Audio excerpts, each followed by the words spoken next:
CBN@361 degrees పాలిమ్యాథ్ పుస్తకాన్ని CM Chandrababu సింగపూర్లో ఆవిష్కరించారు. పుస్తకం తొలి ప్రతులను సింగపూర్లోని భారత హై కమిషనర్ శిల్ప కంబులే, మంత్రి నారాయణ, కాకతీయ కల్చరల్ అసోసియేషన్ ప్రతినిధులకు అందించారు.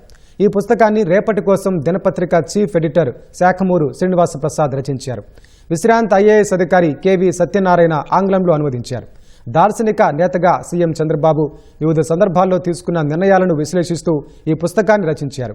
ప్రపంచంలో అత్యుత్తమ పాలకులుగా గుర్తింపు ఉన్న సింగపూర్, న్యూజిలాండ్ మాజీ ప్రధానులు లీ క్వాన్ యూ, జేసిందా ఆర్నాల్డ్ లాంటి దిగ్గజ నేతల తరహాలోనే చంద్రబాబు నిర్ణయాలు తీసుకుంటున్నారని రచయిత శ్రీనివాస ప్రసాద్ వివరించారు. ఏపీ అభివృద్ధికి విజన్ల రూపకల్పనతో పాటు రాజధాని అమరావతి నిర్మాణంలో తీసుకుంటున్న శ్రద్ధ దీనికి ఉదాహరణ అని తెలిపారు. సింగపూర్ ప్రభుత్వ గుర్తింపు పొందిన కాకతీయ కల్చరల్ అసోసియేషన్ చంద్రబాబును గ్లోబల్ పాలిమ్యాథ్ అవార్డుతో సత్కరించింది.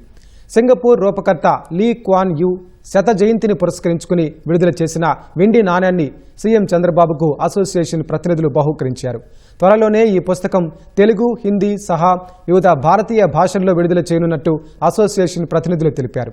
ఈ పుస్తకంలో పొందుపరిచిన అంశాలు రాజకీయ పరిశోధకులు, నాయకత్వ లక్షణాలపై అధ్యయనం చేస్తున్న వారికి, మేనేజ్మెంట్ విద్య అభ్యసించే వారికి ఉపయుక్తంగా ఉందని నిర్వాహకులు వివరించారు. కాకతీయ కల్చరల్ అసోసియేషన్ ఆధ్వర్యంలో నిర్వహించిన ఈ కార్యక్రమంలో సింగపూర్లోని తెలుగు ప్రముఖులు పాల్గొన్నారు.